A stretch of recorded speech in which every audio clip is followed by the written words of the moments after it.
Gujarat high court ने शुक्रवार को मोदी सरनेम मामले में कांग्रेस नेता और पूर्व सांसद राहुल गांधी की याचिका को खारिज कर दिया है।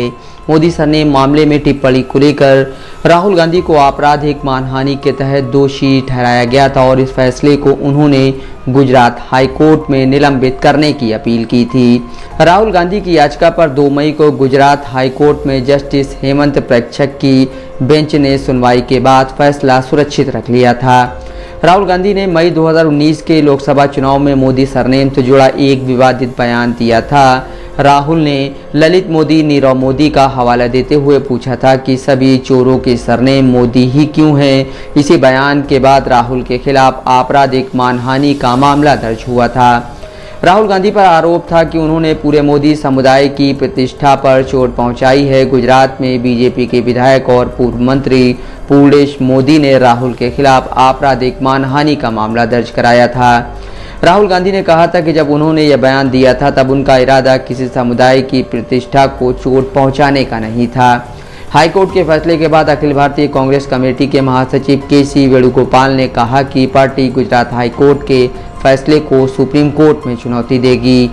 कांग्रेस महासचिव और पार्टी के कम्युनिकेशन विभाग के प्रभारी जयराम रमेश ने कहा है, राहुल गांधी की सांसद से अयोग्यता पर गुजरात हाईकोर्ट की एकल पीठ का फैसला हमारे संज्ञान में आया है। माननीय न्यायाधीश के तर्कों का अध्ययन किया जा रहा है, जैसा कि होना चाहिए। हाईकोर्ट के फैसले ने इस मामले को आगे ले जाने के हमारे संकल्प को दोगुना किया है।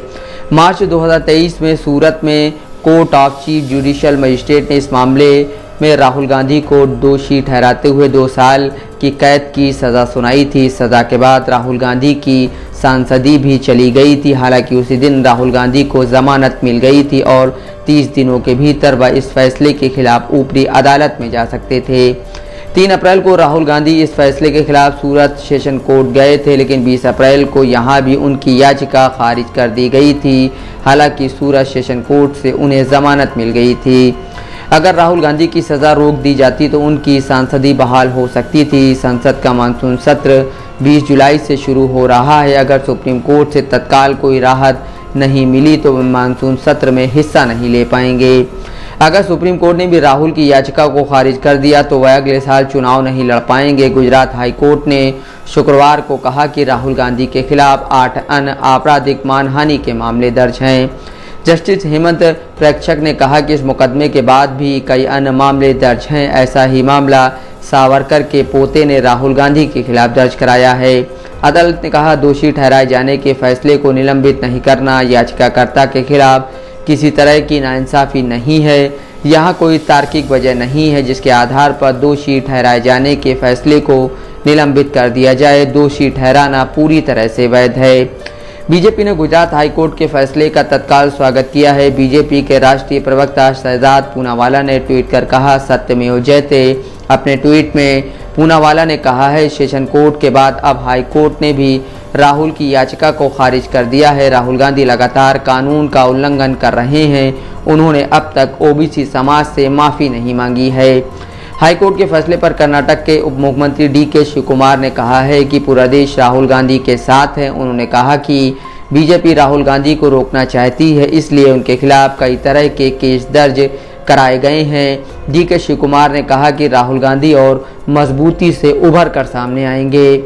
1951 के जनप्रतिनिधि अधिनियम के तहत किसी सदस्य को सदन से अयोग्य साबित करने के कई मानदंड हैं, जैसे कि अगर किसी भी सदन के सांसद को किसी अपराध के लिए 6 साल से अधिक की सज़ा हो या फिर उन्हें कुछ दूसरी धाराएं जैसे सेक्शन 153 धर्म आदि के आधार पर विभिन्न समूहों के बीच शत्रुता को बढ़ावा देने का अपराध और सद्भाव कायम रखने के विरुद्ध काम करना या फिर सेक्शन 171 चुनाव में अनुचित प्रभाव डालने से जुड़ा अपराध।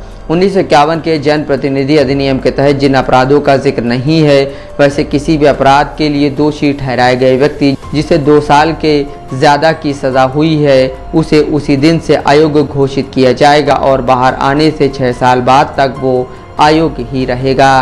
Bureau report, Dastak live news.